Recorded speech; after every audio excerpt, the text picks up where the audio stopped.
Selamat pagi semuanya. Pagi, Pak. Pagi, Pak. Dan Pagi. selalu diberi Pagi, Pak. kesehatan ya untuk kita semua. Di pada kesempatan kali ini kita melanjutkan terkait dengan metodologi penelitian. Kemarin kita sudah terkait dengan kontrak belajar, kemudian juga terkait dengan penelitian-penelitian terkini ya yang sesuai dengan agenda riset di Indonesia secara nasional gitu.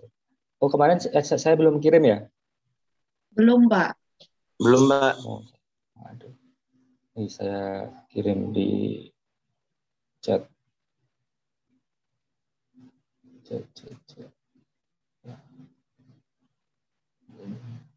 Oke, sedang proses ya. Agak besar sih. Agak besar. Nanti ditunggu aja. 76 mega. Oke. Nah, untuk berikutnya kita melanjutkan terkait dengan ya masih perkenalan. Dan mungkin nanti juga masuk menginjak ke materi ya terkait dengan penelitian ya, terkait dengan penelitian atau desain riset. Jadi penelitian yang lebih mengarah ke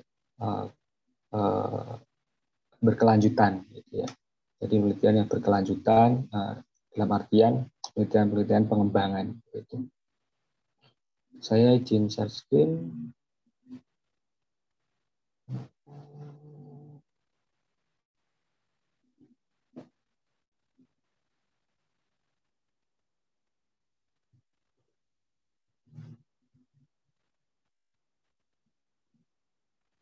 Oke, terlihat? Terlihat ya? Terlihat, Pak. Oke, baik. Nah, ini terkait dengan introduction ya, terkait desain research. Bagaimana suatu penelitian itu pasti ada sebuah yang melatar belakangi ya, terkait dengan motivasinya apa gitu kan, kemudian tujuannya apa, terus kemudian nanti bentuk penelitiannya itu yang direncanakan seperti apa, termasuk bagaimana Anda bisa menyatakan bahwa penelitian ini sukses gitu, artinya ada sebuah evaluasi dalam penelitian begitu. Nah, apabila kita sudah merencanakan itu, mendesain itu, nah nanti harapannya penelitiannya juga berjalan dengan lancar sehingga hasilnya pun bisa dipertanggungjawabkan hasilnya. Terkait hasilnya sesuai dengan hipotesis atau berkebalikan itu bukan menjadi suatu masalah ya. Tetapi bagaimana mempertanggungjawabkan bahwasanya proses yang dilakukan itu sudah benar, kemudian kesimpulan yang diambil itu memang sudah tepat, sesuai dengan faktanya, nah itulah yang menjadi evaluasi dalam sebuah penelitian, sehingga hasilnya itu bisa dipertanggungjawabkan, seperti itu. Nah, ini lanjut ya. Nah, yang akan kita bahas ya khususnya di slide ini ya, terkait dengan motivasi, kemudian tipe-tipe penelitian secara singkat, kemudian dasar-dasar ya terkait dengan desain research, terus evaluasi dalam desain riset dan juga konklusinya. Gitu. Jadi tidak jauh-jauh dari ini ya. Ini juga cuman sekedar mengantar gitu ya. Terkait dengan desain riset. Oke. Jadi motivasi dalam sebuah penelitian ya. Itu kalau kita dapat bagi ya, setidaknya menjadi tiga motivasi terkait dengan jenis ya atau karakteristik dari penelitiannya. Pertama terkait dengan pure research. Jadi ini penelitian-penelitian yang penelitian murni atau penelitian dasar gitu ya. Nah, tujuannya apa? Motivasinya ini untuk meningkatkan understanding terkait dengan fenomena. Jadi apa namanya? Terkait dengan understanding. Understanding itu apa? Lebih tinggi daripada knowledge ya, atau belum ya? Belum. Di bawahnya ya. Di bawah knowledge. Jadi pemahaman, ya, meningkatkan pemahaman terhadap suatu fenomena. Fenomena ini apa? Nanti akan ada pengertiannya. Fenomena itu apa? Gitu. Nah, jadi untuk penelitian-penelitian dasar, penelitian-penelitian murni, itu tujuannya bukan lain adalah untuk meningkatkan pemahaman terkait dengan suatu fenomena. Fenomena ini yang menjadi fokus ya, fokus di dalam penelitian itu. Gitu. Kemudian kalau yang terkait dengan penelitian instrumental, gitu ya, nah ini tujuannya adalah bahwasanya sebuah masalah itu membutuhkan solusi. Ya. Jadi ada suatu masalah, gitu kan? Nah, kemudian diangkat masalah tersebut. Nah, masalah itu sumbernya dari mana? Nah, itu dari kita melihat observasi di lapangan, ya, ataupun berkaitan dengan hasil-hasil penelitian yang mungkin ada suatu pemahaman yang belum bisa dijelaskan secara detail, secara clear gitu ya, sehingga membutuhkan sebuah solusi. Jadi ada gap antara pemahaman yang sebelumnya dengan pemahaman atau hasil penelitian yang terbaru katakanlah. Nah, di situ ada gap sehingga belum terhubung antara pemahaman satu dengan yang berikutnya. Nah, di situ ada sebuah gap yang perlu dijembatani. Nah, itu bisa diangkat sebagai sebuah permasalahan dan itu membutuhkan sebuah solusi. Nah, di situ. Jadi fokusnya adalah bahwasanya di penelitian ini solusinya itu permasalahannya sudah ada. Kemudian penelitian ini mencari solusi, gitu ya, mencari solusi. Jadi lebih tinggi lagi daripada yang pure research. Itu instrumentalist research. Kemudian applied research, jadi penelitian terapan. Nah, kalau ini agak bertolak belakang dengan yang bukan bertolak belakang ya, tapi cara mengangkat isunya, fenomenanya itu berbeda dengan yang penelitian instrumental. Di sini bahwasanya sebuah solusi ya ini membutuhkan wadah untuk diaplikasikan. Jadi penelitian sebelumnya gitu kan, penelitian sebelumnya itu sudah mempunyai sebuah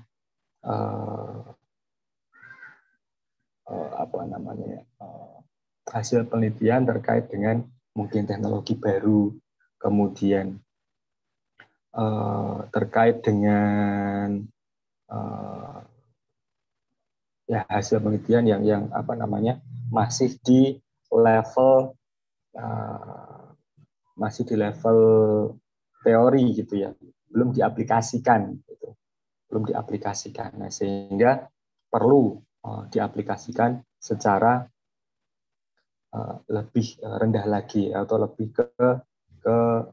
ke arah aplikatif gitu. Jadi agak berbeda dengan yang instrumentalis, di mana yang di atas itu solusinya kemudian dicarikan, ada masalah kemudian dicarikan solusi. Nah, kalau di sini ada sebuah hasil penelitian yang ke arah teknologi baru ataupun ke arah yang pemahaman baru, nah yang perlu diaplikasikan itu. Benar nggak sih? Kalau secara teori itu seperti ini. Nah, bagaimana aplikasinya? Katakanlah seperti itu. Nah, itu penelitiannya seperti itu. Applied research. Seperti itu. Oke, sebelumnya ada yang ingin ditanyakan terkait dengan motivation ini?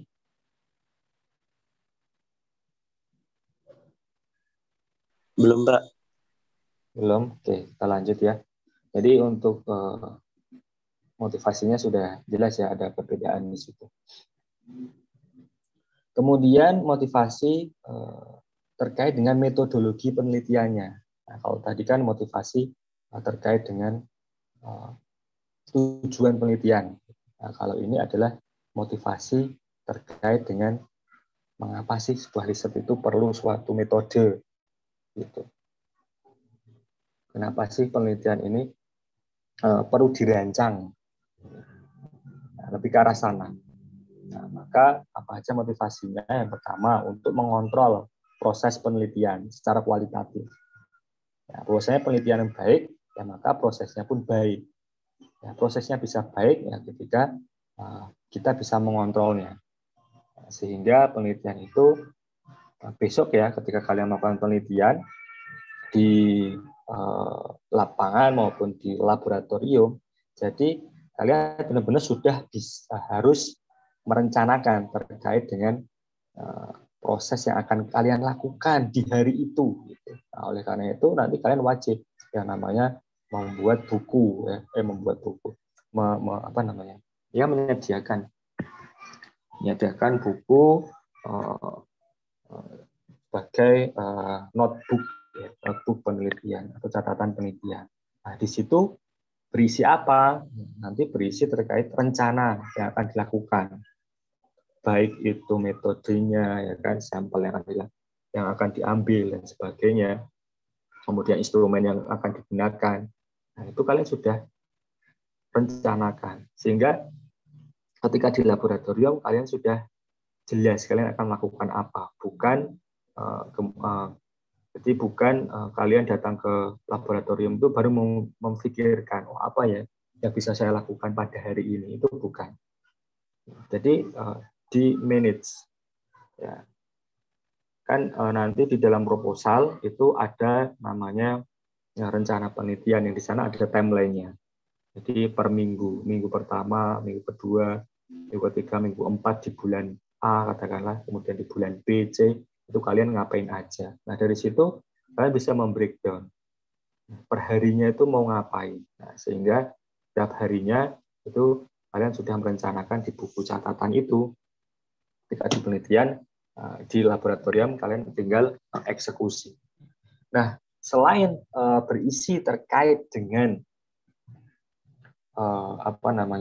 rencana penelitian yang kalian lakukan, itu buku itu juga digunakan untuk mencatat hal-hal yang terjadi yang ada di laboratorium atau ketika kalian melakukan penelitian, baik itu hasilnya, kemudian fenomena-fenomena yang tidak kalian duga, perubahan-perubahan yang di luar rencana, itu kalian catat. Kemudian hasilnya seperti apa itu dicatat. Gitu. Tujuannya apa? Ya, nanti apabila ada hasil tertentu yang jauh sekali dengan hipotesis, nah bisa ditelusur. Oh ternyata kemarin hasilnya itu seperti ini karena terjadi kemarin ada perubahan katakanlah rencana, mungkin variabelnya dirubah, kemudian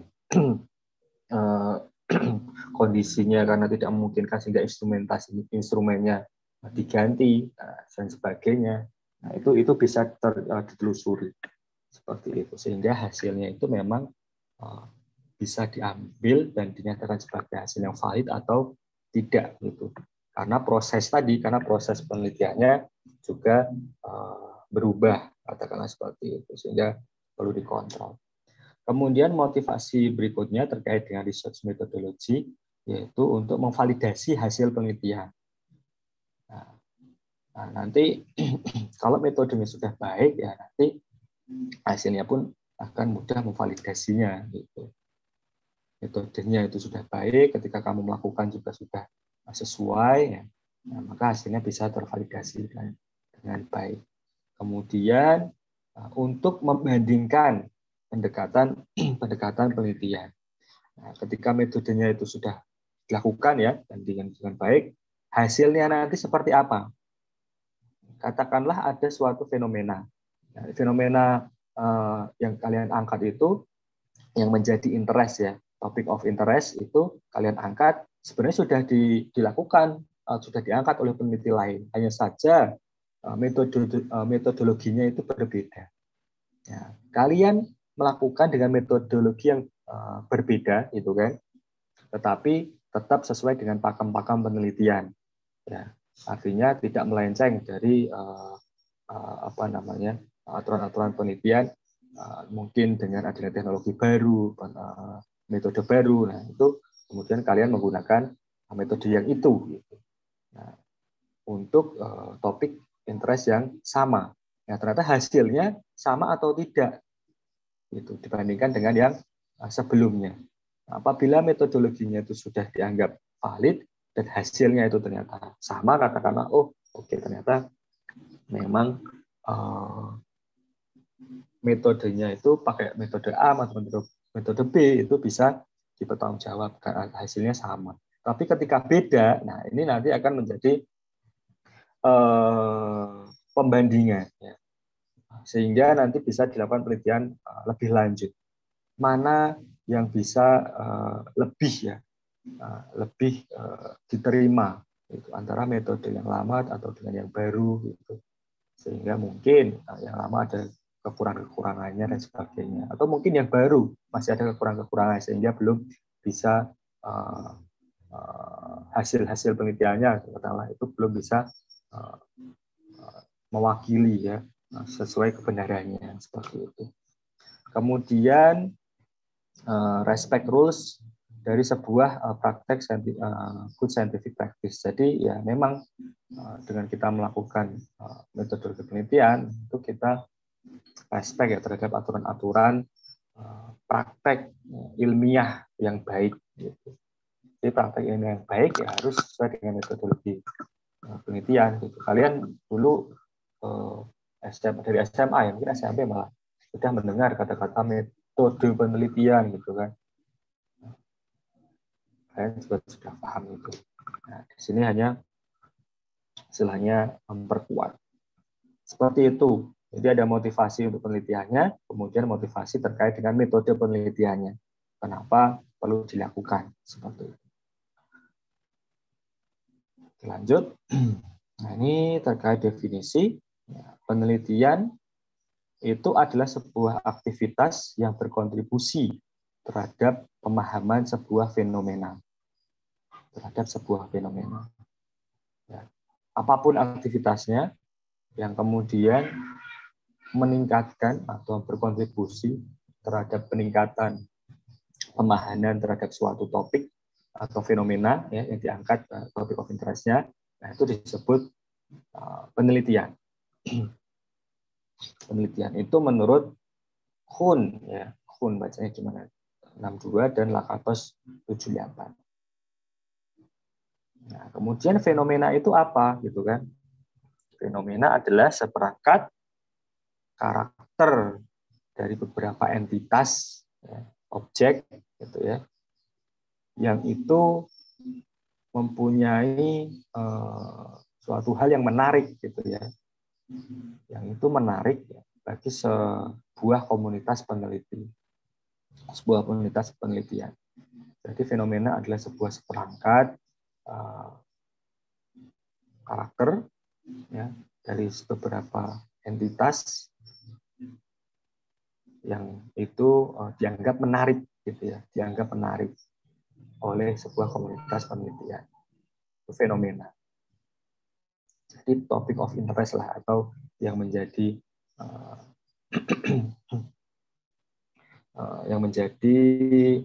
pusat apa ya, ketertarikan ya, sehingga karakter atau dari entitas itu bisa diangkat. Dan ini dianggap menariknya itu oleh komunitas penelitian, gitu. Komunitas penelitian. Sehingga kenapa seorang peneliti itu wajib melakukan yang namanya kajian pustaka. Ya, melakukan kajian pustaka. Supaya apa? Supaya tahu terkait dengan fenomena-fenomena yang sedang diteliti oleh komunitas yang lain, oleh orang-orang yang lain. artinya komunitas penelitian. Gitu. Itu perlu dilakukan. Nah, nanti istilahnya ada state of the art. Bahwasanya topik penelitian atau fenomena yang kalian akan angkat itu sebenarnya sudah sejauh mana sih dilakukan penelitiannya oleh orang-orang lain gitu. Ya, jangan sampai Anda melakukan atau mengangkat topik penelitian yang sebenarnya sudah usang gitu. Karena kalian tidak melihat kajian pustaka, tidak melakukan kajian pustaka, gitu kan ya, atau perkembangan terkait dengan topik penelitian yang dilakukan oleh orang lain terkait topik yang Anda angkat itu, sebenarnya sudah sampai ke level C gitu. Tapi kalian karena tidak melakukan kajian pustaka, katakanlah, kalian baru melakukannya di A gitu. Sehingga padahal A itu sudah dilakukan jauh-jauh sebelumnya. Begitu. Itulah pentingnya kita masuk ke dalam research community gitu ya, komunitas penelitian. Dengan cara apa ya tadi? Kita mengikuti perkembangan penelitian, khususnya topik yang akan Anda angkat. Gitu. Kemudian di sini definisi understanding adalah sebuah knowledge atau pengetahuan yang memungkinkan untuk memprediksi sebuah karakter dari beberapa aspek fenomena. Ya, jadi pengetahuan ya, pengetahuan yang memungkinkan kita bisa melakukan prediksi dari sebuah behavior, dari sebuah fenomena. Itu understanding. Berarti understanding itu lebih tinggi ya, lebih tinggi daripada knowledge. Kemudian aktivitas, oke. Nah, di sini dijelaskan bahwasanya aktivitas yang kemudian menghasilkan ya sebuah understanding atau knowledge, itu adalah yang disebut dengan metode dan teknik penelitian dari sebuah komunitas penelitian. Jadi aktivitas yang menghasilkan understanding atau knowledge itu disebut metode dan teknik penelitian dari sebuah komunitas penelitian. Oke. Ada yang ditanyakan terlebih dahulu?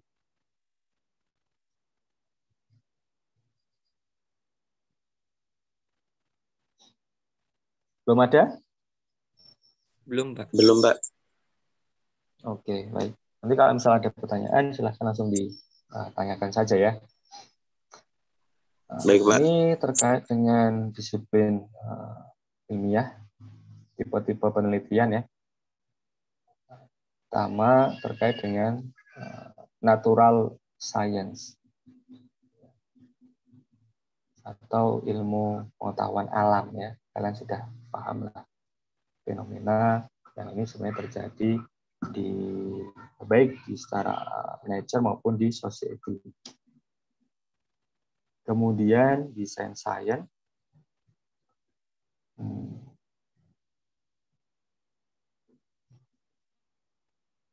nah, ini terkait dengan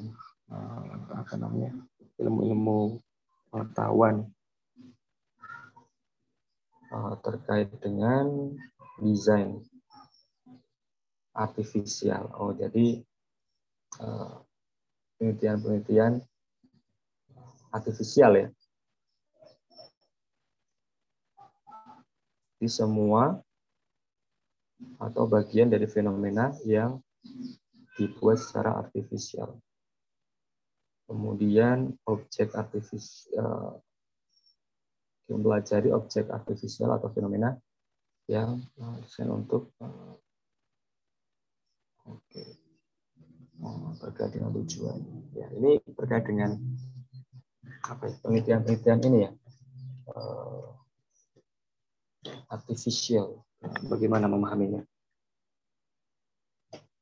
Ya, jadi intinya adalah bukan fenomena-fenomena yang diangkat itu bukan fenomena-fenomena yang bukan di alam, di nature ataupun di society itu tidak, tetapi memang ini sebelumnya belum ada seperti itu ya, belum ada. Tapi fenomena ini memang dibuat ya, secara artifisial. Seperti itu kurang lebih. Kemudian social science ini memahami terkait dengan level tingkatan struktur ya dalam sebuah sistem sosial dan dampaknya di dalam proses sosial dan juga organisasinya. Social science ini lebih ke sosial. Kemudian behavioral science itu terkait dengan proses pengambilan keputusan dan juga strategi komunitas antar organisasi, organisme ya di dalam sebuah sistem sosial. Ini terkait dengan apa namanya? Lebih ke semacam bidangnya itu lebih ke hubungan antar manusia dengan manusia seperti itu, dan manusia dengan komunitas. Kalau seperti itu apa namanya? Antropologi ya. Ya, kurang lebih seperti itu. Iya, Pak. Kemudian ini dasar-dasar terkait dengan desain research, itu nanti ada istilahnya proses model, kemudian artifact types atau tipe-tipe artefak. Ini berkaitan dengan hasil dari kegiatan penelitian, kemudian struktur artefak. Nah, ini terkait dengan konten dari sebuah pendekatan penelitian, kemudian evaluasinya. Ya, evaluasi nanti ada kriteria evaluasi maupun pendekatan evaluasi. Ini contoh-contoh tipe artefak ya. Artefak itu apa ya? Semacam objek ya, atau semacam hasil atau wujud ya, wujud dari hasil penelitian seperti itu, wujud dari sebuah hasil penelitian ya, seperti itu. Nah, seperti apa contoh-contohnya? Nah, ini wujudnya ini bisa dalam hal membuka sebuah area baru, jadi hasil penelitian itu membuka bidang-bidang baru, kemudian provide an unifying framework. Jadi terkait dengan kerangka-kerangka yang apa istilahnya?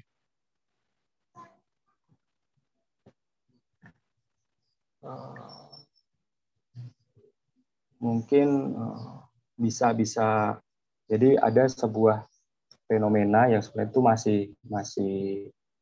masih terpecah-pecah gitu ya.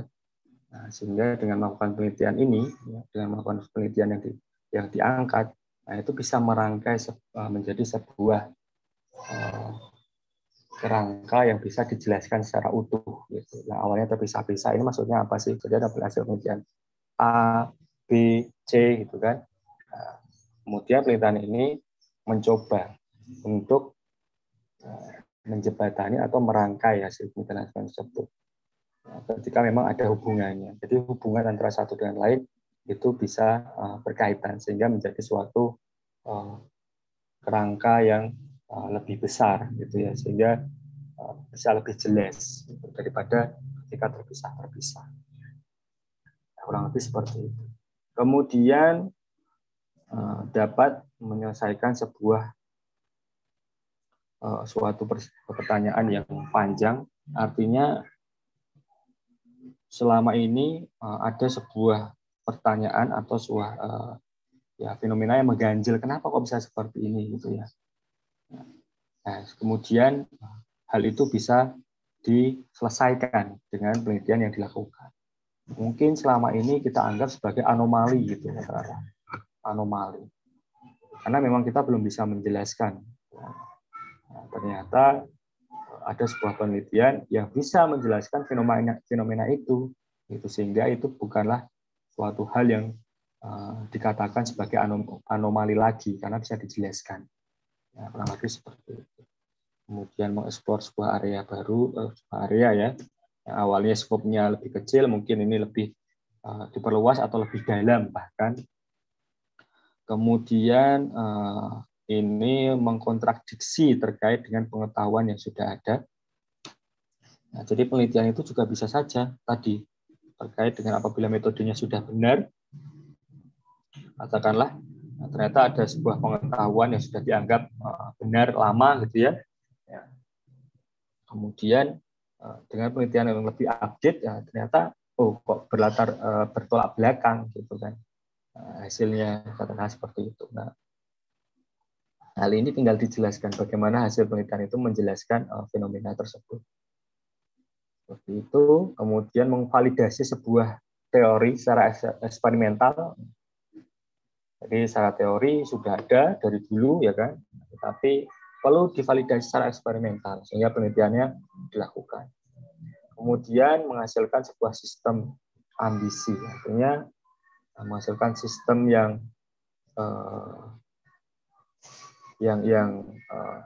menjadi apa ya?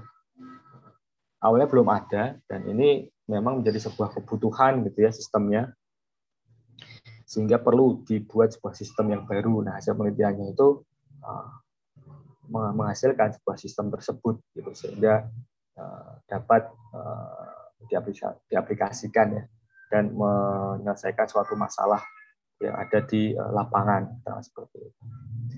Kemudian menghasilkan data empiris, artinya ya, data di lapangan itu seperti apa secara faktanya seperti itu. Terus menurunkan sebuah algoritma yang superior. Ini penelitian-penelitian yang theoretical ya. Jadi ada sebuah algoritma yang itu masih menjadi awang-awang katakanlah, yang masih sangat teori banget katakanlah seperti itu. Nah, secara aplikatif mungkin belum bisa dilakukan karena tadi masih superior. Perlu diturunkan lagi algoritmanya menjadi yang lebih sederhana sehingga lebih aplikatif katakanlah seperti itu. Itu penelitiannya bisa menurunkan algoritma yang awalnya itu sangat awang-awang katakanlah seperti itu ya, menjadi ke lebih aplikatif gitu. Jadi menjembatani antara yang teoritis banget ke taraf aplikasi. Kan banyak ya. Mungkin sekarang yang sudah mengarah ke teori, ke praktek banget itu, katakanlah bagaimana terkait dengan mesin waktu, bagaimana kita bisa berpindah tempat ya dari titik A ke titik B dengan waktu yang sangat singkat katakanlah. Nah, itu kan berkaitan dengan waktu ya kan, waktu dan jarak space gitu. Nah, secara teorinya sangat bisa ya kan, sudah ada kan terkait dengan teorinya. Tapi secara prakteknya itu istilahnya butuh sebuah algoritma tadi istilahnya yang lebih aplikatif. Mungkin sekarang malah sudah ke taraf yang tadi sudah diturunkan. Nah, itu seperti itu. Kemudian mengembangkan sebuah metode baru ya jelas, mengembangkan sebuah peralatan baru ya, memproduksi hasil yang negatif ya bisa juga. Bisa juga seperti itu. Itu contoh-contoh terkait dengan tipe artefak. Nah, ini terkait dengan evaluasi, kriteria evaluasi ya, evaluasi. Ada kriteria, berarti ada pendekatannya. Ya. Kriteria evaluasi terkait dengan dimensi sebuah perangkat informasi ya, yang itu relevan untuk menentukan utility itu apa? Kebergunaan dari sebuah artefak. Jadi ketika kita mengevaluasi ada kriterianya. ada kriterianya, bahwasanya kita menggunakan kriteria, ada apa ya istilahnya ya, ada patokan-patokannya gitu ya, yang digunakan untuk menentukan bahwasanya hasil penelitian itu utility itu kan apa sih, kalau kalian mengartikan apa utility? Utilitas, Pak. Apa?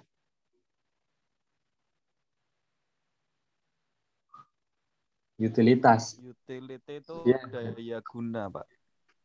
daya guna kan ya. Ya, kebergunaan, daya gunanya dari sebuah artefak. Ya, lebih seperti itu. Ya, Pak, daya guna, Pak. Ya, terima kasih. Kemudian dapat mendifer ya sebuah tujuan dari evaluasi. Tujuan dari evaluasi. Tujuan.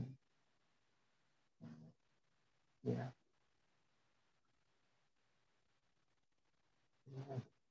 Sehingga di sini bahwasanya kriteria itu ya bisa untuk sebagai alat ya, sebagai alat untuk menentukan bahwasanya hasil penelitian itu kalau lebih mudahnya mungkin kualitasnya katakanlah ya. Kualitasnya seperti apa? Seperti itu. Itu kriteria evaluasi. Kemudian pendekatan evaluasi itu prosedur bagaimana kita menguji secara praktek dari sebuah artefak. Kemudian menjelaskan, mendefinisikan semua role yang berkaitan dengan asesmen dan juga cara bagaimana menghandle evaluasi. Ya, jadi apa saja yang dibutuhkan ya untuk mengakses dan untuk melakukan evaluasi. Itu pendekatannya seperti apa. Kemudian hasil dari sebuah kesimpulan, apakah artefak ini cocok gitu ya, atau sesuai dengan kriteria penelitian berdasarkan dari informasi-informasi yang ada. Lebih seperti itu untuk pendekatan evaluasi. Jadi kalian nanti perlu melakukan evaluasi penelitian, gitu kan ya. Evaluasi penelitian kita tidak bisa menganggap hasil penelitian kita ya khususnya ya, itu selalu benar, kecuali memang kita sudah melakukan pakem-pakem yang memang seharusnya. Seperti itu. Karena nanti hasil penelitian kita ketika menjadi dipublish katakanlah seperti itu, itu sudah menjadi pengetahuan untuk publik dan kita wajib mempertanggungjawabkannya. Kemudian ini terkait dengan pendekatan evaluasi, evaluasi secara kuantitatif. Secara kuantitatif kalian sudah paham ya, bahwasanya dikembangkan secara orisinil dalam sebuah pengetahuan alam untuk memahami, untuk mempelajari sebuah metode alam. Pendekatannya seperti apa? Untuk kuantitatif ya terkait dengan ada metode survei, kemudian eksperimental di laboratorium, kemudian ada formal method, ini terkait dengan yang kuantitatif banget ya, kuantitatif banget itu ekonometris. Kemudian numerical method, contohnya modeling matematis. Itu pendekatan-pendekatannya. Kalau yang kualitatif Kalau kualitatif itu lebih ke memang lebih ke sosial ya. Sebenarnya lebih ke sosial. Karena itu kemarin di awal-awal saya juga sudah menggarisbawahi bahwasanya hipotesis itu kalau bisa dikuantisasi gitu kan. Kemarin tidak hanya kualitasnya saja, tetapi dikuantisasi, sebisa mungkin dikuantisasi, apalagi teknokimia nuklir gitu ya. Seperti itu. Karena tadi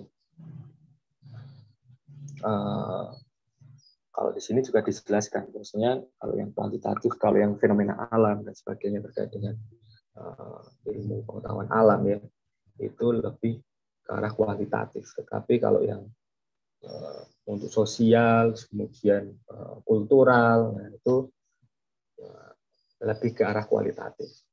Nah, pendekatannya bisa penelitian aksi, kemudian penelitian studi kasus, terus etnografi yang terkait dengan etnis, pastinya etnis, kemudian teori dasar. Karena sumber-sumber data kualitatif itu bisa observasi, kemudian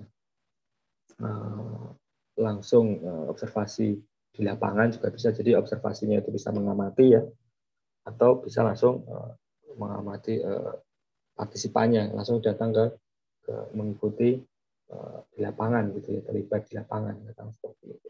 Kemudian secara interview atau kuesioner, terus mencari data secara dokumen dan teks, kemudian terkait dengan impresi peneliti dan reaksi. Bahkan ini kalau secara kualitatif, impresi itu apa?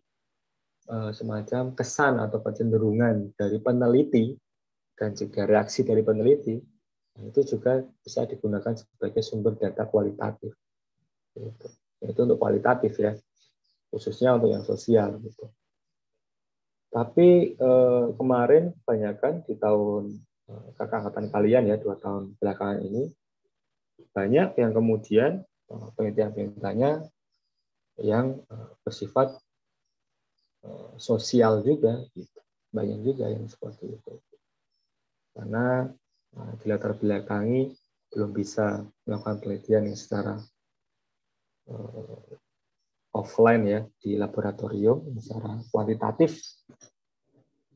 Jadi penelitiannya banyak juga yang ke arah kualitatif ya. Bagaimana sumber-sumber itu diambilkan, data-data yang didapatkan itu bersumber dari dokumen-dokumen seperti itu ya. Kemudian secara interview, kemudian membuat kuesioner, nah itu banyak juga kemarin akhirnya pada ke arah sana juga gitu. Yang sebenarnya ya tadi lebih ke sosial dan juga kultural. Ya oke, memang teknokimia nuklir terkait dengan kenukliran itu tidak jauh-jauh yang terkait dengan permasalahan sosial atau ya topik-topik sosial. Itu memang yang jelas sekali, karena bagaimanapun kita memanfaatkan teknologi nuklir itu kita harus mempertimbangkan faktor ekonomi, ya kan? Kemudian faktor sosial, faktor budaya. Ya, emang tidak salah sih seperti itu, tidak salah. Tapi core kita, kalian ya khususnya nanti sekolah di vokasi nuklir itu selain tadi mempelajari faktor-faktor terkait dengan sosial, budaya, ekonominya, tapi yang menjadi utama kan memang nuklirnya itu sendiri gitu ya, kimia nuklirnya itu sendiri gitu.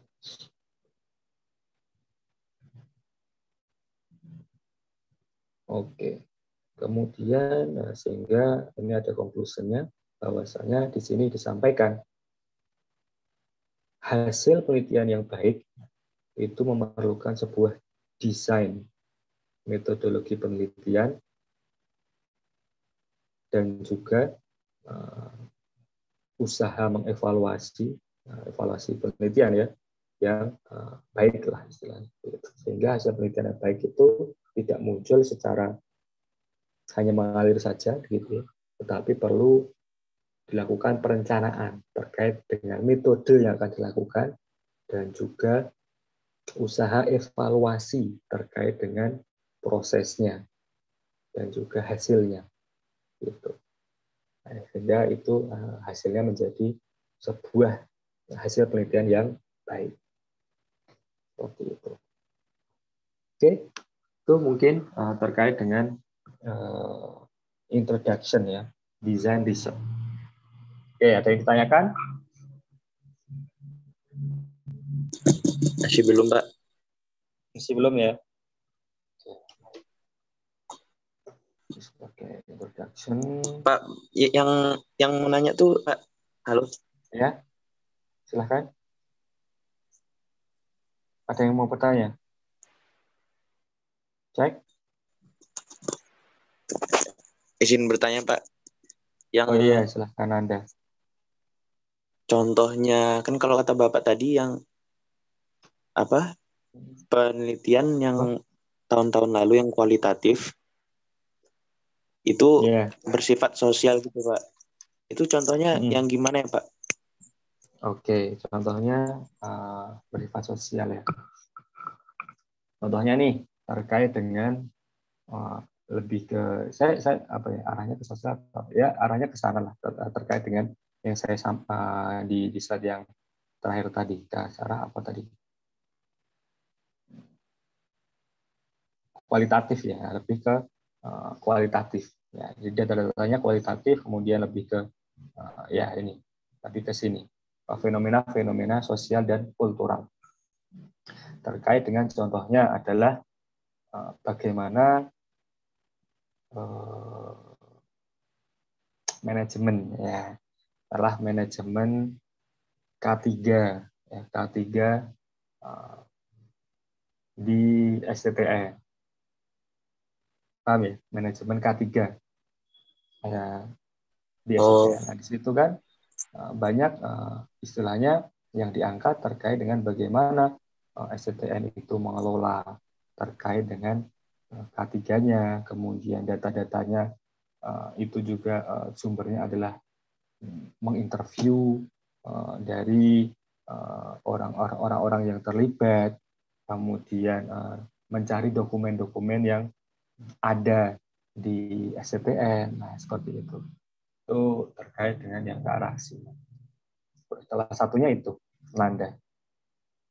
Nah, kemudian hasil penelitiannya adalah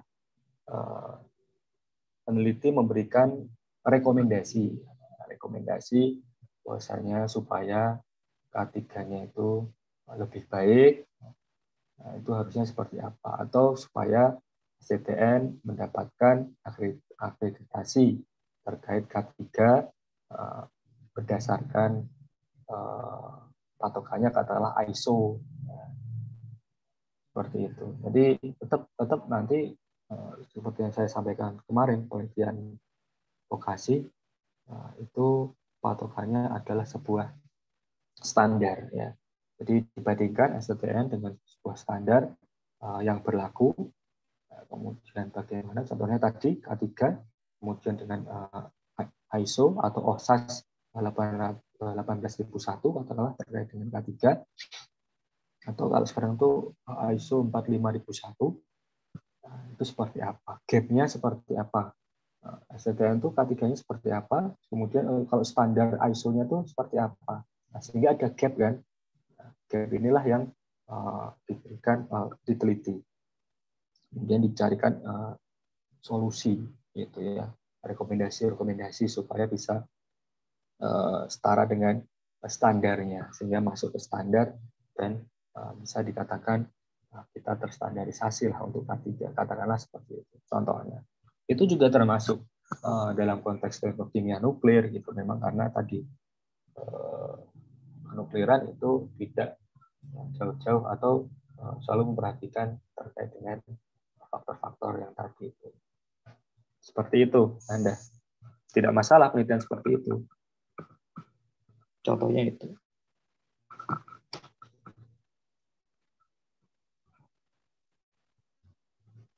Begitu, Anda? Baik, Pak. Baik, Pak. Ya. Ada pertanyaan lagi?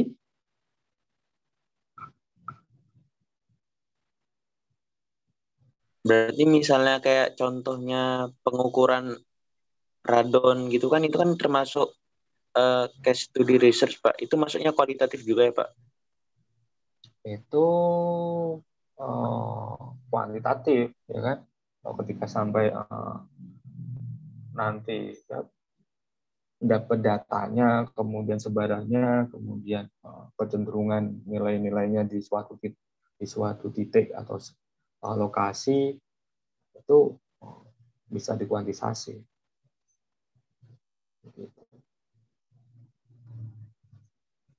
Kuantitatif juga.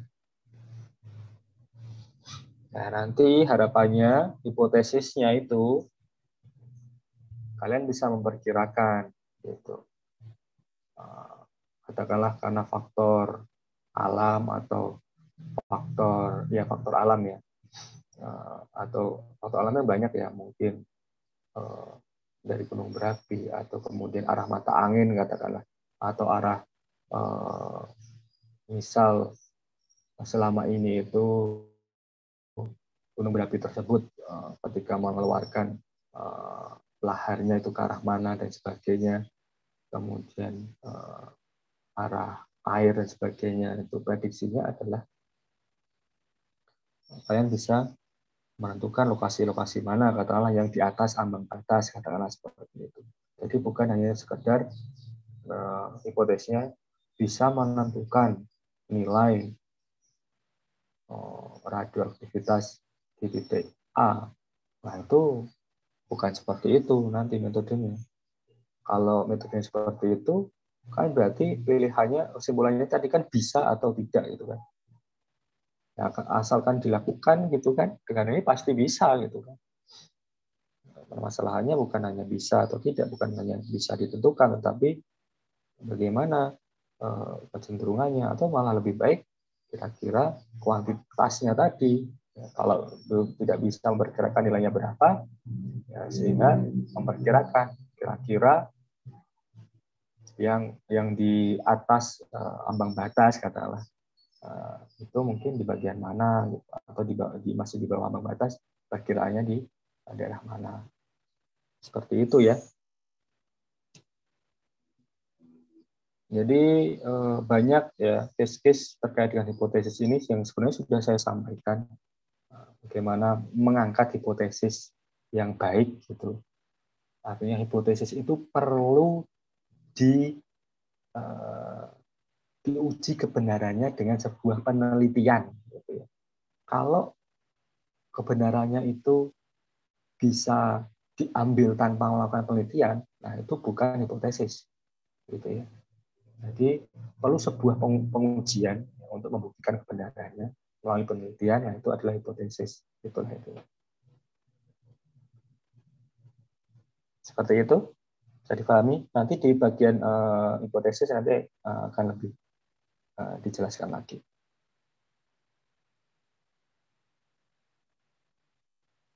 Lanjut ya. Iya, Pak. Dilanjut dulu, Pak. Lanjut dulu. Oke, saya share.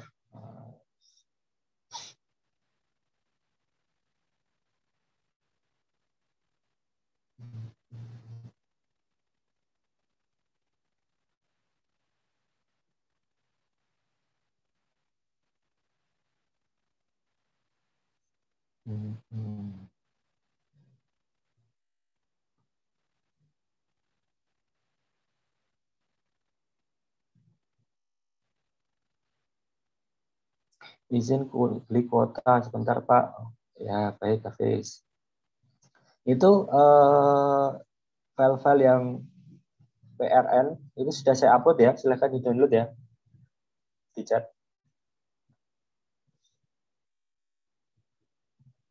Oke, baik terlihat.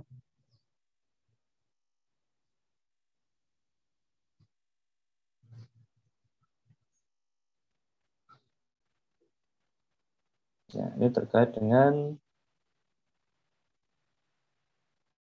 sudah muncul ya. Oke. Metodologi penelitian dan etika penelitian. Metodologi penelitian dan etika penelitian. Pengertian metode penelitian, yaitu tata cara bagaimana suatu penelitian dilaksanakan. Ya. Bagaimana tata cara bagaimana suatu penelitian dilaksanakan. Tadi juga sudah disampaikan ya bagaimana metode itu. Jadi ada patokannya yang harus dilakukan. Nah, jenis-jenis penelitian ini mungkin tambahan lagi ya, selain tadi yang sudah dijelaskan. Nah, ini juga ada jenis-jenis penelitian. Ini berdasarkan tujuannya itu ada murni, terapan. Kalau tadi murni, terus kemudian terapan, yang satunya lagi apa tadi?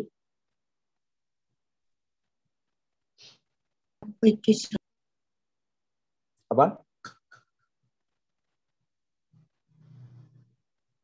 Instrumentalis. Applied research, Pak. Instrumen, Instrumentalis research. Ya, penelitian instrumentalis juga instrumen ya, berkaitan instrumen. Di sini kalau di sini cuma dua yang ditampilkan. Tapi tadi sebenarnya bisa 3 ya, murni, terapan, kemudian instrumental. Kalau berdasarkan metodenya itu ada metode survei, kemudian expose facto, eksperimen, naturalistik, policy research, action research, evaluasi, sejarah. Nah, ini metode-metodenya nanti adalah nanti dijelaskan. Kemudian kalau dari tingkat eksplanasinya itu hanya sekedar deskriptif atau menggambarkan suatu kondisi, suatu keadaan atau fenomena, just describe ya. Jadi hanya menyampaikan berdasarkan hasil observasi Anda. Itu seperti apa? Nah, itu deskriptif. Kalau komparatif, ini ada patokan yang digunakan untuk membandingkan, gitu ya. Ada patokan lain atau ya, sebagai pembanding. Kalau asosiatif itu apa? Saya lupa. Nanti masih ada ya asosiatif. Tapi lebih tinggi daripada hanya sekedar mengkomparasi. Asosiasi. Nanti lebih tinggi lagi. Kemudian kalau analisis dan jenis datanya itu ada kuantitatif, kualitatif maupun gabungan ya, gabungan kualitatif kualitatif. Oke, kita satu persatu. Penelitian murni yang hasilnya tidak dapat diaplikasikan atau diterapkan secara langsung, ini berkaitan dengan ilmu murni atau pengembangan keilmuan ya. Jadi hanya masih di tingkat dasar gitu ya, belum sampai ke bukan ke dasar ya, tapi memang ya teori ya, theoretical, belum ke taraf aplikasi. Secara teori itu seperti ini bisa, secara teori dia bisa seperti itu, karena belum diaplikasikan. Kemudian kalau terapan, penelitian yang hasilnya dapat diaplikasikan atau diterapkan secara langsung. Nah, ini tadi yang terapan. Kemudian salah satunya adalah kalau tadi instrumental. Kalau instrumental itu ada sebuah solusi, ya kan? Nah, kemudian kita mencari instrumennya untuk memecahkan solusi tersebut, gitu kan. Kalau terapan, ini hasil penelitiannya ini dapat diaplikasikan atau diterapkan secara langsung. Berkaitan dengan terapan atau masalah yang dihadapi saat itu. Oke. Ya, kemudian berdasarkan metode survei yang tadi sudah, kemudian ex post facto, penelitian ini meliti peristiwa yang terjadi, kemudian merunut ke belakang untuk mengetahui faktor-faktor yang dapat menimbulkan kejadian tersebut. Nah, jadi ini menelusur ya, menelusur apa yang terjadi. Nah, ini di sini sebenarnya kalau secara data penelitian menurut ex post facto ini tidak hanya melulu atau tidak cenderung ke kualitatif ya, tetapi juga bisa ke kuantitatif kalau berdasarkan analisis dan jenis datanya. Jadi gabungan ya, ex post facto. Kalau kalian pernah membaca terkait dengan penyakit apa namanya itu yang di Jepang ya, namanya itai-itai kalau salah ya. Itai itu penyakit itai-itai itu jadi ada sebuah penyakit di sepanjang di penduduk daerah, saya lupa daerah mana Jepang itu penduduknya itu di situ banyak yang mengeluh di persendian gitu kan, itu tuh merasa kaku, sakit gitu kan, kalau bahasa sehingga mereka menyebutnya itai-itai. Kalau nggak salah tuh kata-kata itai-itai itu semacam apa ya, kalau bahasa Indonesia itu kayak kita sebagai mengatakan aduh gitu loh, atau gitu, jadi macam itai-itai. Nah, kata-katanya kalau nggak salah, saya salah baca ya, jadi disebutlah penyakit itai-itai itu. Nah, ternyata kenapa kok kecenderungan di daerah tersebut itu banyak yang mengalami penyakit seperti itu gitu.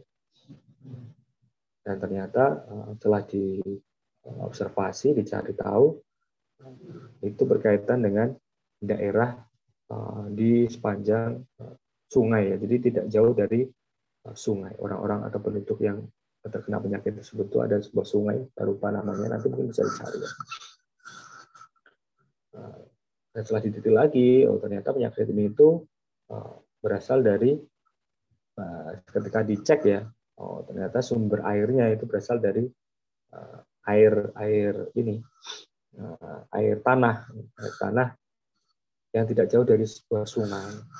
Nah, di air tanah itu banyak mengandung logam berat yang menimbulkan penyakit tadi, itai-itai tadi. Nah, kemudian dicari tahu kok bisa seperti ini, kandungan logam beratnya tinggi dan sebagainya. Itu kan kuantitatif ya. Secara kuantitatif itu kandungannya tinggi. Diteliti, kemudian ditarik tahun-tahun sebelumnya, ya puluhan tahun sebelumnya, ternyata di ujung hulu, ya di ujung atas ya, sebelah atas sungai tersebut, sungai besar ya ini. Dulu itu ada sebuah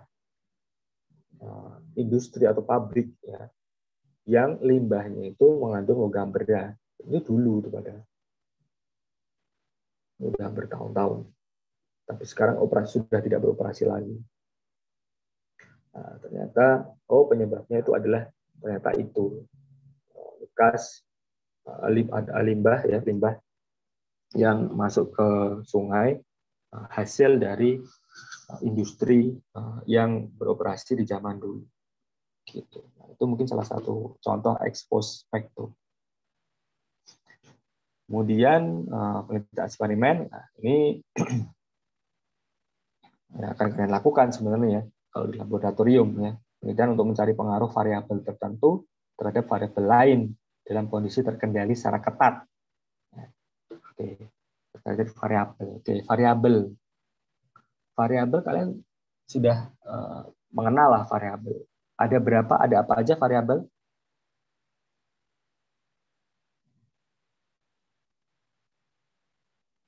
Ayo. Jenis-jenis variabel.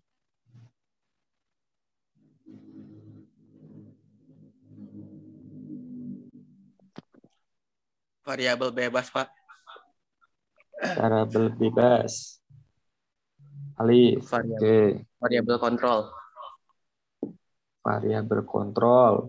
Terus? Satu lagi lupa, Pak. Oke, ada variabel bebas, variabel kontrol. Terus variabel apa lagi? Bagus? Alif. Yang lain? Masih ada satu lagi, Alif ya. Yang lain ada yang menambah? Variabel terikat, Pak. Ya, variabel terikat. Terus sekali Irfan. Oke, Irfan, apa itu variabel terikat?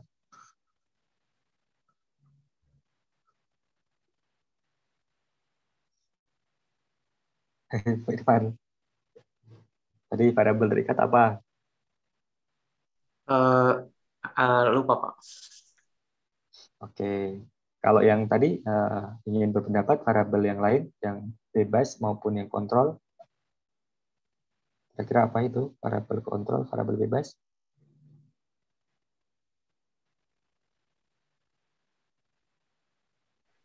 Kalau variabel bebas yang nilainya itu bisa berubah-berubah gitu. Variabel bebas nilainya berubah-ubah. Maksudnya seperti apa? Contoh.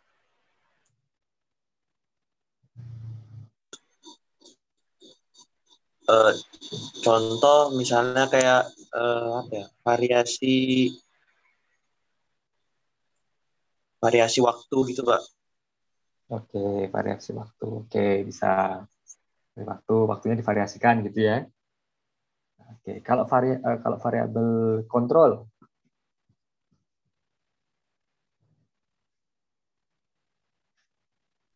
Yang dibuat sama Pak, semua perlakuannya Pak. Oke, yang dibuat Semua sama dibuat ya, sama. selain yang semua dibuat sama, kecuali yang tadi yang bebas divariasikan gitu. Nah, kemudian variabel terikat apa?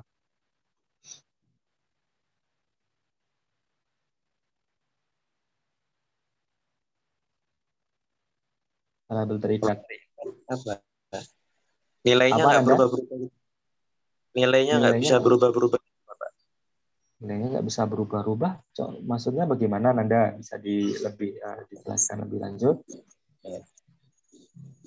Contohnya mungkin. Misalnya hasil dari variabel bebas, Kak, Pak? Ya, hasil dari variabel bebas gitu. Artinya ini adalah efek ya. Efek ketika variabel bebas itu tadi divariasikan, nah, nanti pengaruhnya seperti apa, hasilnya seperti apa. Yaitu adalah variabel terikatnya. Gitu. Jadi ada variabel kontrol, artinya semua disamakan. Variabel bebas itu yang divariasikan, dan variabel terikat, nah ini adalah hasil pengaruh atau efek, uh, just efek ya, hanya efek dari variasi variabel bebas gitu. Sehingga ketika variabel bebas itu dibuat variasi A, O efeknya seperti apa, B efeknya seperti apa, C efeknya seperti apa, atau variabel bebasnya seperti apa, data yang didapatkan seperti apa gitu.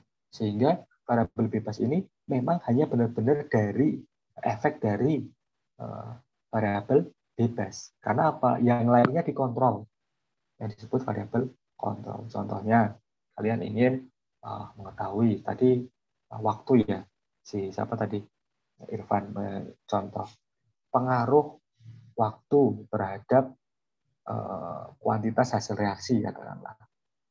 Jadi ada sebuah reaksi kimia ya. Di situ jelas reaksinya sudah jelas ya bagaimana.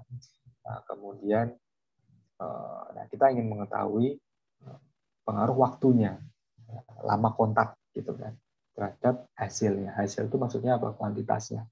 Katakanlah seperti itu ya. Atau ya kuantitasnya lah, kita berbicara kuantitas. Nah, yang selain waktu diapain? Ya, selain waktu harus dikontrol benar-benar gitu. Katakanlah data pertama variasi waktunya adalah 2 menit. Selain waktu, maka variabel-variabel lain, contohnya adalah jumlah konsentrat, jumlah apa namanya itu, reaktannya sama, ya kan? Kemudian suhu ruangannya dibuat sama, kemudian dibuat tetap ya, kemudian apalagi volumenya berarti berkaitan dengan wadah ya, atau reaktornya sama dan sebagainya. Yang dibuat beda apa? Hanya waktunya saja. Sehingga nanti hasilnya adalah benar-benar variabel bebas ini hanya pengaruh dari variasi waktu. Nah, ketika kalian tidak bisa mengontrol tadi suhu, kemudian mungkin reaktan, jumlah reaktan, kemudian volume reaktor, itu tidak bisa dibuat sama, ya mungkin hasil atau variabel bebas ini bukanlah pure dari efek dari variasi waktu, tapi ya tadi ada pengaruhnya dari variasi yang lain, sehingga hasil penelitian ini tidak bisa dipertanggungjawabkan, tidak bisa diambil kesimpulan karena tadi prosesnya itu tidak terkontrol. Nah, besok kalian yang melakukan penelitian, ketika hipotesisnya adalah pengaruh waktu terhadap konsentrasi AAA, tapi bukan hanya pengaruh ya, tetapi semakin meningkat katakanlah waktu yang divariasikan, nanti konsentrasinya adalah semakin meningkat. Atau bahkan bisa tahu kalau waktunya sekian, maka kuantitasnya itu harusnya sekian. Nah, itu keren banget. Jadi bukan hanya sebatas pengaruh waktu terhadap ini. Hasilnya pengaruh itu berpengaruh atau tidak gitu kan. Pengaruh atau tidak itu artinya bisa semakin pengaruhnya positif atau pengaruhnya negatif. Itu kan bisa lebih detail lagi seperti itu. Oke, Nanda. Oke, jelas ya? Kemudian metode ini memiliki 3 ciri. Pertama, manipulasi, mengubah secara sistematis, observasi, mengamati, dan mengukur hasil manipulasi. Nah, tadi yang dimanipulasi adalah variabel bebasnya. Nah, kemudian observasinya adalah mengamati dan mengukur hasil dari manipulasi yang dilakukan. Nah, hasilnya itu seperti apa. Kemudian ada kontrol, ada manipulasi, observasi, dan kontrol. Mengendalikan kondisi penelitian ketika berlangsung manipulasi. Nah, ini adalah yang tadi, kalau secara kita variabel, anggap variabel, skopnya adalah manipulasi itu variabel bebas, observasi variabel terikat, kontrol, ini variabel kontrol. Seperti itu. Kemudian berdasarkan metodenya, penelitian naturalistik, penelitian untuk meneliti pada kondisi objek alamiah di mana penelitian sebagai instrumen kunci, lawannya eksperimental. Maksudnya, tadi pengumpulan data secara induktif lebih menekankan makna daripada generalisasi. Induktif itu bagaimana? Dari kondisi yang bersifat umum, gitu kan, atau fenomena-fenomena umum, kemudian ditarik menjadi sebuah kesimpulan yang lebih khusus, gitu ya, induktif ya. Ya, kurang lebih seperti itu. Lebih menekankan makna daripada generalisasi. Ya. Lebih ke makna daripada generalisasi. Ya, tadi sih ada fenomena-fenomena umum, kemudian digunakan untuk mengambil kesimpulan yang lebih arah spesifik. Kalau saya menangkapnya seperti itu. Kebijakan policy, ya, ini terkait dengan masalah-masalah sosial mendasar, sehingga temuan direkomendasikan kepada membuat keputusan. Kemudian penelitian tindakan, mengembangkan metode kerja yang paling efisien, sehingga biaya produksi dapat ditekan dan produktivitas meningkat. Ya, oke. Dan evaluasi, produksi untuk menjelaskan fenomena. Kemudian dan jenisnya, menekankan proses sama menekankan produk hasil, formatif dan sumatis. Ya, ada penelitian-penelitian yang memang prosesnya itu seperti apa, gitu kan, menjelaskan proses dan sebagainya. Ada memang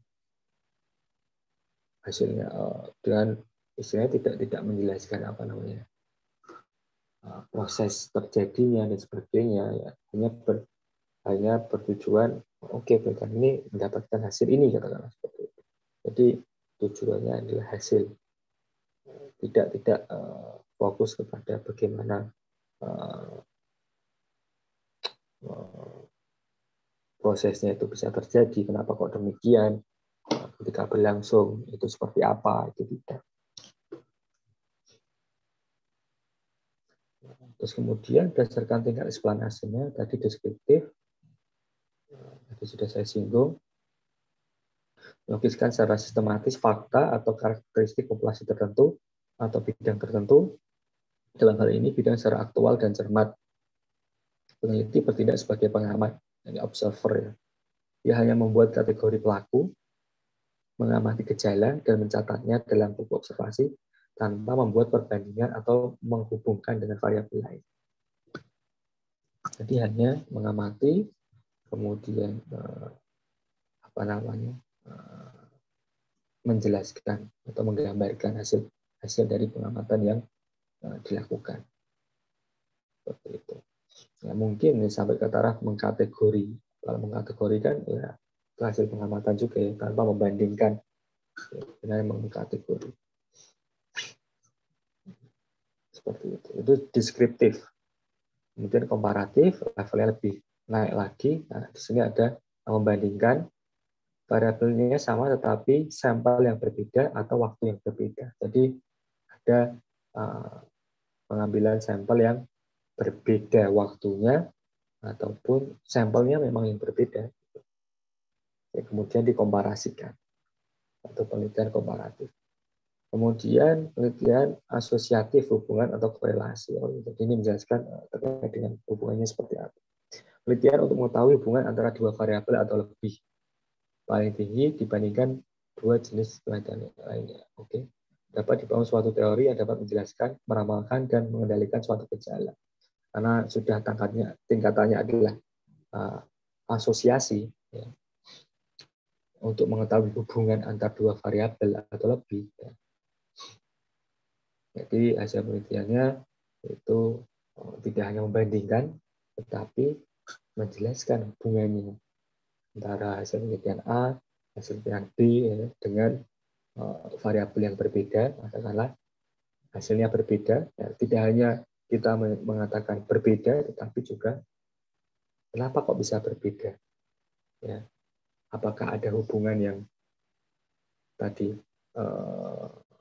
bertolak belakang atau seperti apa? Ini dilakukan penjelasan, ya, hubungannya seperti apa.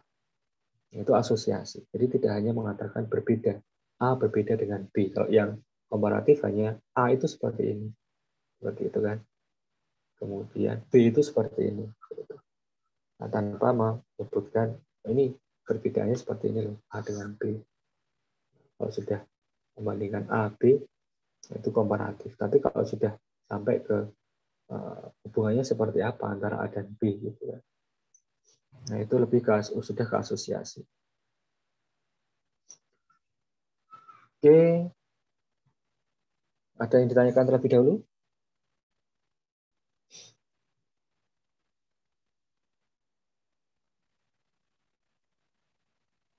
Belum, Pak, belum. Belum. Baik, saya lanjutkan. Kemudian jenis-jenis penelitian berdasarkan jenis data dan analisis. Data kualitatif, data berbentuk kata, kalimat, skema, gambar. Kemudian ya, ini sudah paham kalian. Kuantitatif, data berbentuk angka atau data kualitatif yang diangkat. Ya, data kualitatif yang diangkat. Misal, sangat setuju itu 4, setuju 3, kurang setuju 2, tidak setuju 1. Nah, berdasarkan jenis dan analisis datanya, nah ini masuk ke kualitatif ya, datanya ya, data dan analisisnya. Bagaimana menganalisisnya, nah itu kualitatif. Seperti itu. Analisis data kualitatif tidak menggunakan perhitungan matematis, tapi kalau kualitatif menggunakan statistik dan perhitungan matematis. Teknik penelitiannya ini oke. Teknik penelitian penggunaan alat dalam mengukur ataupun dalam mengumpulkan data. Alat mengukur data contohnya tes, soal tes, kuesioner, angket, checklist, pedoman wawancara, pedoman dokumen. Nah, ini lebih ke sosial ya kalau ini. Instrumen ya. Pengumpulan datanya kalau kalian nanti menggunakan instrumen. Instrumennya apa? Instrumennya kalau kalian yaitu instrumen kimia itu. Instrumen kimia maupun instrumen nuklir ya. Ada SRF, AS, UV-Vis, mungkin besok menggunakan SRF, FTIR, atau menggunakan alat spektronuklir, ya, spektrum gamma, ya, ada yang alfa, beta, dan sebagainya. Nah, itu instrumen kalian. Gitu. Nah, bagaimana cara menentukan instrumen juga kalian harus paham. Seperti itu. Untuk menjelaskan fenomena A, maka saya harusnya mendapatkan data ini loh, katakanlah data luas permukaan material, katakanlah yang kalau misalnya di bidangnya material. Kalau luas permukaan material, nanti saya menggunakan instrumen apa? Mungkin menggunakan PSA, gitu kan, particle size analyzer, ataupun kalian ingin mengetahui hal lain, nah, itu mohon dipertimbangkan instrumen yang digunakan. Dan juga jangan berorientasi kalau data jenis instrumennya banyak itu adalah baik, itu tidak. Tetapi disesuaikan dengan kebutuhan, dan data-data yang diperoleh itu memang mendukung untuk menjelaskan apa yang kalian angkat, gitu, sehingga bisa menjawab ya sebuah tujuan penelitian yang Anda tentukan.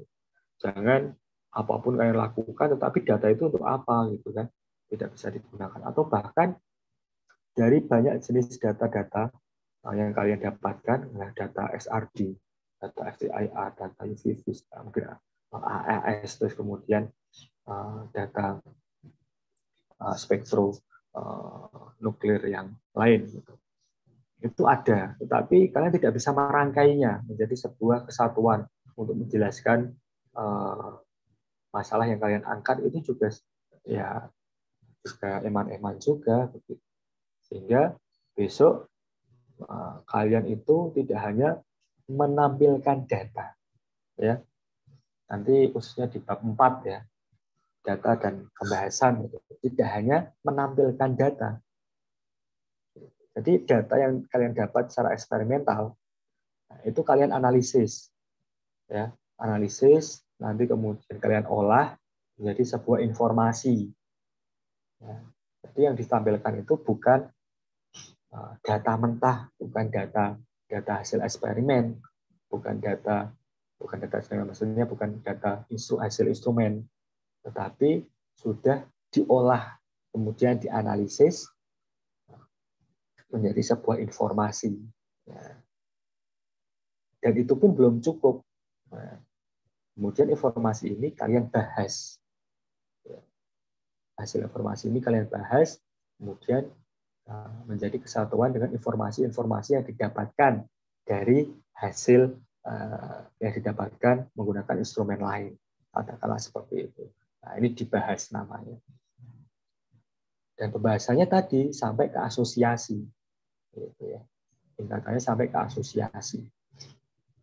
Sehingga nanti bisa menjadi sebuah kesatuan yang bisa menjelaskan atau menjawab dari tujuan penelitian atau menjawab hipotesis ya.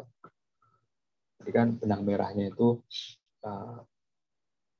tujuan, ya kan? Kemudian hipotesis,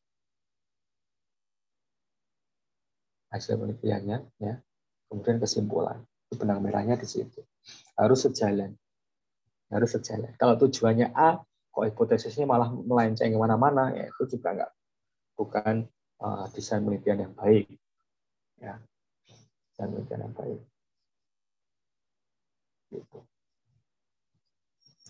Prosedur penelitian, langkah-langkah, nah, masuk ke prosedur penelitian. Langkah-langkah atau urutan-urutan yang harus dilalui atau dikerjakan dalam suatu penelitian. Ada tahapan prosedur penelitian. Nah, di sini mendefinisikan dan merumuskan masalah. Nah, ini ya tahapan pertama. Nah, tahapan prosedur penelitian pertama mendefinisikan dan merumuskan masalah. Kalian kemarin sudah dibagi ya, atau kalian sudah selain memilih ya terkait dengan calon pembimbing tugas akhir, betul ya? Iya, Pak. Nah, itu nanti oleh jurusan akan diolah ya, akan dibagi secara adil ya, adil bagi mahasiswa dan juga untuk dosen ya, pastinya dengan mempertimbangkan beberapa hal. Nah, dari situ nanti kemudian kalian mulai masuk ke tahap ini, mendefinisikan dan merumuskan masalah. definisinya masalah harus jelas, baik dari segi keluasannya maupun dari segi kedalamannya. Jadi silahkan kalian berdiskusi kepada calon pembimbingnya atau kepembimbingnya ya kalau sudah mau ditentukan nanti terkait dengan masalah yang akan kalian angkat itu seperti apa. Masalah diangkat itu bisa diobservasi ya secara faktual yang ada di lapangan, ataupun kalian bisa membaca literatur, kajian pustaka, kemudian di situ mungkin masih ada antara gap ya atau hasil penelitian yang terakhir dengan fakta di lapangan seperti apa, sehingga di situ kalian bisa masuk di gap itu untuk menyelesaikan masalah. Seperti itu. Atau mungkin antara hasil penelitian yang A dengan yang B ya masih ada sebuah celah kosong ya. Nah, itu kalian masuk di situ juga bisa. Itu berdasarkan kajian pustaka, berarti kalian melakukan observasi secara pustaka. Atau bisa di lapangan, kalian melihat, ada masalah, katakanlah di sebuah lab gitu. Sebuah lab, kalau kemarin angkatan kalian tadi mungkin contohnya adalah terkait dengan K3 ataupun terkait dengan syarat-syarat ruangan untuk instalasi instrumen radiografi industri yang berenergi tinggi, itu syaratnya seperti apa.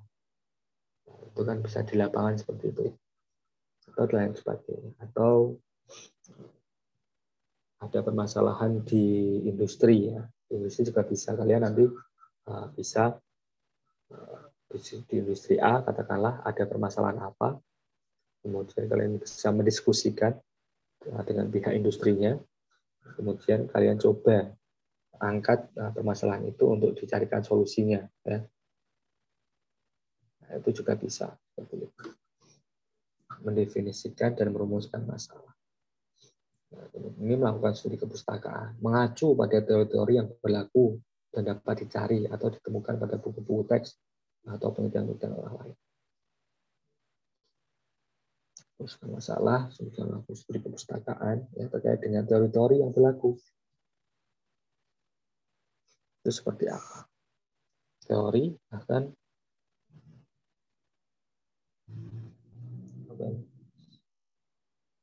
oke. Teori-teori maupun hasil penelitian terkini dari orang lain. Setelah melakukan rumusan masalah, kemudian melakukan studi kepustakaan. Kemudian merumuskan hipotesis. Merumuskan hipotesis. Kemarin sudah kita singgung, bahwasanya hipotesis itu pernyataan atau anggapan yang sifatnya sementara tentang fenomena yang akan diselidiki. Jadi bersifat sementara. Berguna untuk membantu peneliti menuntun jalan pikirannya agar mencapai hasil penelitiannya. Yang dihipotesiskan adalah pernyataan yang ada pada rumusan masalah. Jadi harus sejalan. Jadi ini adalah pernyataan atau anggapan yang bersifat sementara, ya. Dan perlu dilakukan uji kebenarannya. Karakteristik hipotesis yang baik merupakan dugaan terhadap keadaan variabel mandiri, perbandingan keadaan variabel pada berbagai sampel, dan merupakan dugaan tentang hubungan antara dua variabel atau lebih. Oke. Dinyatakan dalam kalimat yang jelas, sehingga tidak menimbulkan penafsiran berbagai penafsiran atau penafsiran ganda. Jadi kalimatnya harus jelas. Kemudian dapat diuji dengan data yang digunakan. Dapat diuji. Kalau tidak dapat diuji, ya maka metode penelitiannya enggak sesuai gitu dengan hipotesis yang dilakukan. Jadi hipotesis nanti perlu pengujian.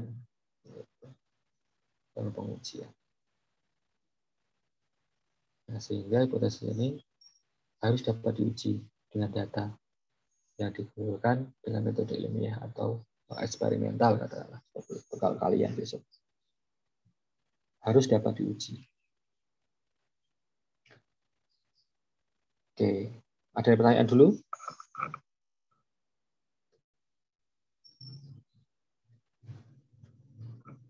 Masih belum, Pak. Sebelum. Kemudian menentukan model atau desain penelitian. Model yang dipakai dapat berupa model matematis.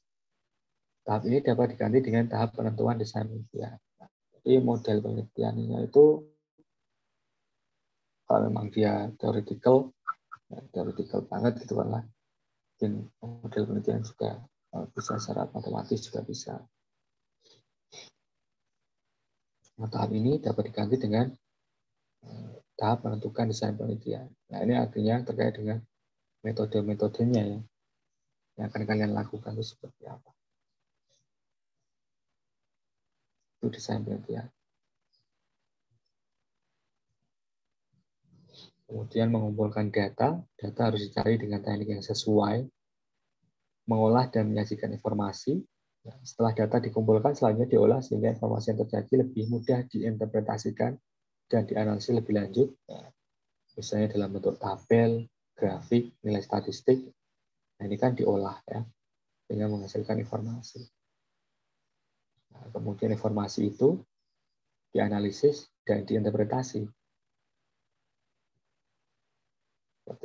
Selanjutnya hasil olahan tersebut dianalisis lebih lanjut dengan menggunakan alat-alat analisis yang sesuai agar dapat dihasilkan kajian yang cukup tajam, mendalam, dan luas. Ya, jadi ada data yang data mentah katakanlah itu tidak bunyi katakanlah seperti itu ya. Ketika tidak diolah, sehingga perlu diolah menjadi dalam bentuk tabel, grafik, atau nilai statistik tertentu. Sehingga ada informasi yang atau kecenderungan katakanlah ya, informasi yang didapatkan. Kemudian hasil informasi tadi yang saya sebutkan, saya sampaikan tadi dianalisis, diinterpretasi, dibahas, kenapa seperti itu, dan sebagainya. Kemudian sampai ke membuat kesimpulan. Kesimpulan itu pastinya ya tadi setelah analisis dan interpretasi data dari pembahasan. Pada tahapan ini peneliti membuat kesimpulan yang sesuai dengan hipotesis yang diajukan. Saran disajikan pula karena peneliti mempunyai keterbatasan atau asumsi-asumsi. Kemudian membuat laporan. Nah, nanti kalian itu selain membuat rumusan masalah itu kan ketika kalian dapatkan itu terkadang cukup luas gitu ya, atau cukup berat, sehingga tidak mungkin kalian selesaikan pada periode penelitian yang kamu lakukan secara keseluruhan. Jadi wah ini tuh masalahnya tuh pelik ini karena seperti atau masalahnya tuh cukup besar gitu. Sehingga dengan waktu penelitian yang saya tentukan atau yang saya punya katakanlah atau Anda punya, kemudian dengan dana yang Anda punya, kemudian dengan instrumen dan sebagai pertimbangan peralatan yang Anda punya, tidak mungkin Anda bisa menyelesaikan masalah tersebut itu secara keseluruhan. Nah, sehingga kalian harus fokus, ya, fokus pada titik mana kalian ingin menyelesaikan masalah itu dulu. Katakanlah pengaruh hal-hal yang mempengaruhi laju reaksi. Kalian hanya fokus ke konsentrasi, katakanlah seperti itu, atau hanya fokus ke waktu atau ke suhu, misal seperti itu. Misal ya ini ya. Sehingga kalian perlu batasan masalah atau asumsi masalah. Perlu dibatasi. Contoh pada penelitian ini yang menjadi fokus penelitiannya adalah variabel bebasnya adalah variasi waktu, seperti itu. Sehingga ketika kalian judulnya pengaruh, katakanlah hal-hal yang mempengaruhi laju reaksi, ya, maka ketika setelah dibuka, oke, batasannya itu cuma di konsentrasi ataupun di suhu ataupun di waktu, itu perlu dibatasi. Jadi kalian tidak harus bisa menjawab semua ya permasalahan. Jadi perlu dibagi-bagi. Oke, dalam periode penelitian ini, katakanlah di TA ini kalian merencanakan hanya sampai ke tahap ini nih, sehingga batasannya di sini. Atau bagian ini nih, gitu. Yang bagian yang lain belum bisa saya lakukan. Seperti itu. Nah, itu kalian perlu membuat batasan masalah. Kemudian membuat laporan. Oke. Nanti ini bagian-bagian metode penelitian akan kita rinci lagi ya, lebih rinci lagi di slide selain ini ya. Lebih fokus lagi nanti. Oke, seperti itu. Silakan, ada pertanyaan?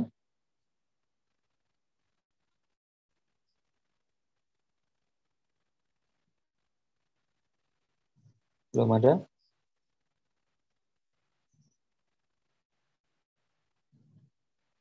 Baik, kalau belum ada, sudah pada ini?